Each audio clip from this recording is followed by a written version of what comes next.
19টি বিষয়ে আমরা ঐকমত্য এবং সিদ্ধান্তে উপনীত হতে পেরেছি।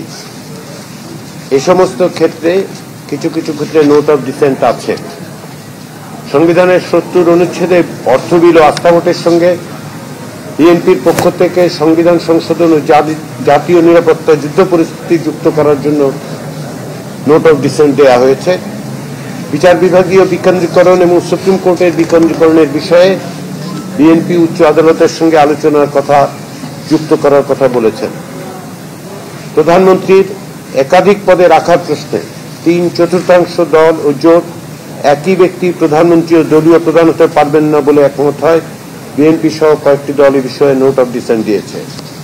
সরকারি কর্ম কমিশন, দুর্নীতি দমন কমিশন, মহা হিসাব নিরীক্ষক ও নিয়ন্ত্রক এবং ন্যায়পাল নিয়োগের বিধান সংযোজন না করে সংবিধানে সংযোজন না করে সংশ্লিষ্ট আইনগুলোতে প্রয়োজনীয় সংশোধনের মাধ্যমে নিশ্চিত করার বিষয়ে মতামত প্রদান করে নোট অফ ডিসেন্ট দিয়েছে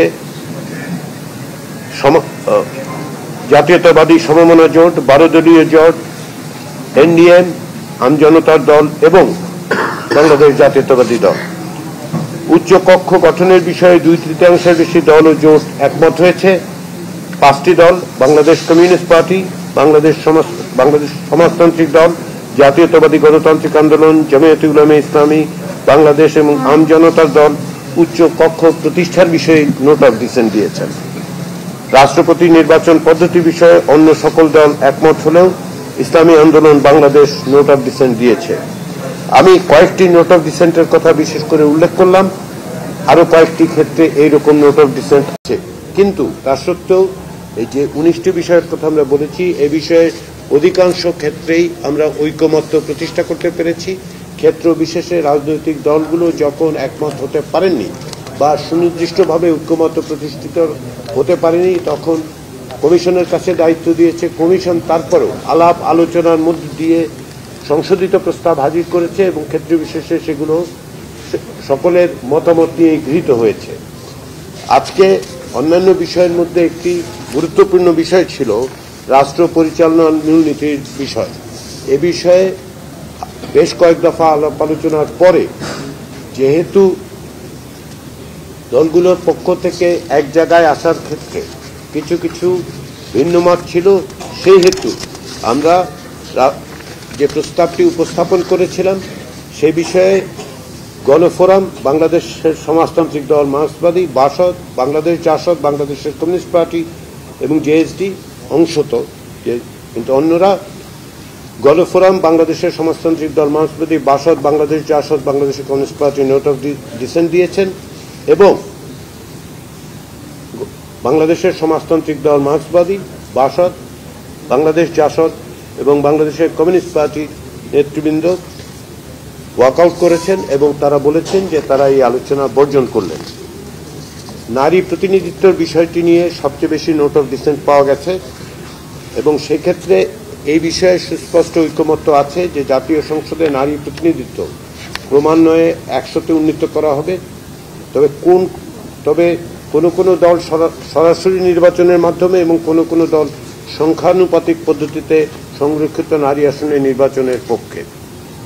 বিদ্যমান 50টি আসন বহাল রেখেই আসলে এবং সেখানে প্রয়োজনীয় সংশোধন করে নারীদের আসন বৃদ্ধির ক্ষেত্রে আমরা সুস্পষ্ট কিছু প্রস্তাব দিয়েছি।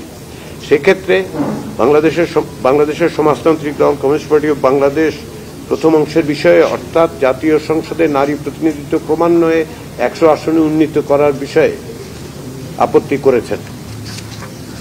অন্যান্য দলেরও কিছু কিছু নোট অফ ডিসেন্ট আছে। আমাদের পক্ষ থেকে এই আলোচনার মধ্য দিয়ে যে সমস্ত বিষয়ে ঐকমত্য তৈরি হয়েছে সেগুলোর সুনির্দিষ্ট প্রস্তাবগুলো প্রতিদিনই আমরা দিয়েছি। আজকে বেশ কয়েকটি বিষয় হয়েছে, আমরা আগামীকালের মধ্যে সেগুলির বিস্তারিত অবশ্যই আপনাদের কাছে পৌঁছে দেওয়ার ব্যবস্থা করব। ইতিমধ্যে আজকে রাতে যতটা সম্ভব আমরা এই টেক্সটগুলো পৌঁছানোর চেষ্টা করব আপনাদেরকে। আপনারা জানেন যে গত অব্যাহতভাবে আলোচনা হয়েছে এবং এই আলোচনার ক্ষেত্রে সবচেয়ে বড় যেটা গুরুত্বপূর্ণ বিষয় সেটা হচ্ছে যে রাজনৈতিক দলগুলো অত্যন্ত সৌহার্দ্যপূর্ণ পরিবেশে আলোচনা করেছেন, ভিন্ন মতের মধ্যে দিয়ে গেছেন, তারপরেও তারা এক জায়গায় এসেছেন। ক্ষেত্র বিশেষে নোট অফ ডিসেন্ট থাকলেও আমরা যেটা দেখতে পেয়েছি সেটা হচ্ছে ঐকমত্য প্রতিষ্ঠার ক্ষেত্রে এক ধরনের প্রচেষ্টা সকলেরই ছিল। জাতীয় ঐকমত্য কমিশনের পক্ষ থেকে সেজন্য আমরা ধন্যবাদ জানাই। আমরা জাতীয় ঐকমত্য কমিশনের পক্ষ থেকে গোড়া থেকেই যেটা বলে আসছিলাম যে আমরা 31শে জুলাইয়ের মধ্যে জাতীয় সনদের প্রক্রিয়ায় আলোচনাটা সমাপ্ত করতে চাই। আমরা সেটাতে সফল হয়েছি রাজনৈতিক দলগুলোর সহযোগিতার কারণে। আগামী কয়েকদিনের মধ্যে এই সমস্ত বিষয়কে অন্তর্ভুক্ত করার পাশাপাশি ইতিমধ্যে জাতীয় সনদের যে খসড়া দেওয়া হয়েছে সে বিষয়ে বিভিন্ন রাজনৈতিক দলের মতামত পাওয়া গেছে, সেগুলোকে সমন্বিত করে পরিবর্তন ইত্যাদি করে আমরা একটা খসড়া সনদ থেকে একটা পূর্ণাঙ্গ রূপ দেব। সেটি আমরা রাজনৈতিক দলগুলোর সাথে তাদের কাছে পৌঁছে দেব এবং তারই ভিত্তিতে আমরা আশা করছি যে জাতীয় সনদে স্বাক্ষরের ক্ষেত্রে আমরা অগ্রসর হতে পারব। পাশাপাশি একটা প্রশ্ন উঠেছে রাজনৈতিক দলগুলো যেগুলো বাস্তবায়নের পথ কি হবে, সেগুলো নিয়েও বিভিন্নভাবে আলোচনা হবে। সেই আলোচনা অব্যাহত রাখার জন্য দলগুলোর পক্ষ থেকে জাতীয় ঐকমত্য কমিশনকে অনুরোধ করা হয়েছে।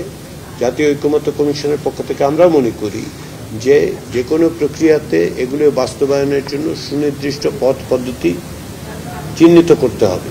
সেই প্রচেষ্টায় রাজনৈতিক দলগুলোর আগ্রহ আছে, আন্তরিকতা আছে। আমরা অনুরোধ করেছি যে তারা নিজেদের মধ্যেও আলাপ আলোচনা অব্যাহত রাখুন।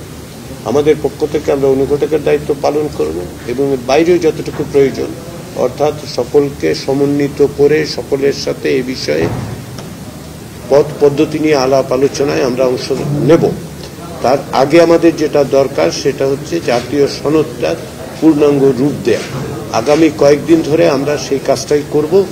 পূর্ণাঙ্গ রূপ দেওয়ার পরে সেটি রাজনৈতিক দলগুলোর কাছে আমরা পৌঁছে দেব। তাদের কিছু যদি মতামত থাকে সেগুলো যদি সংশোধন করতে হয় সেগুলো আমরা করব এবং তারপরেই কেবলমাত্র এটি বাস্তবায়ন বিষয়ক আলোচনার সূত্রপাত হতে পারে। আমরা আশা করছি সেটা খুব দীর্ঘ সময়ের বিষয় হবে না।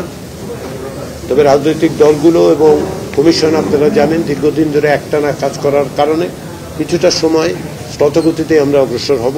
কিন্তু আমরা আশা করছি যে জাতীয় প্রয়োজনের কথা বিবেচনা করে, গুরুত্ব বিবেচনা করে আমরা যতটা দ্রুততার সঙ্গে সম্ভব সনদের পূর্ণাঙ্গ রূপটি রাজনৈতিক দলের কাছে পৌঁছে দিতে চাই। আমরা জানি, ব্যক্তিগতভাবে আমি এটা বুঝতেই পারছি যে আপনাদের অনেক প্রশ্ন আছে। একটা দীর্ঘ আলোচনার পরে সারাদিনে অনেক রকম প্রশ্ন আপনাদের আছে। আমাদের পক্ষে এই মুহূর্তে সেই প্রশ্নগুলো নেওয়া এবং উত্তর দেওয়া সম্ভব হচ্ছে না বলে আমরা অত্যন্ত দুঃখিত। আমরা ক্ষমা প্রার্থী। আমরা চেষ্টা করব কমিশনের পক্ষ থেকে যতটা সম্ভব দ্রুততার সঙ্গে একটা, যদি সম্ভব হয় আমরা একটা সাংবাদিক সম্মেলনের মাধ্যমে আপনাদের প্রশ্নের উত্তর দেওয়ার চেষ্টা করব। তো আজকে আমি কমিশনের পক্ষ থেকে আপনাদের কাছে ক্ষমা প্রার্থনা করছি যে আমরা আজকে প্রশ্নগুলো নিতে পারবো না।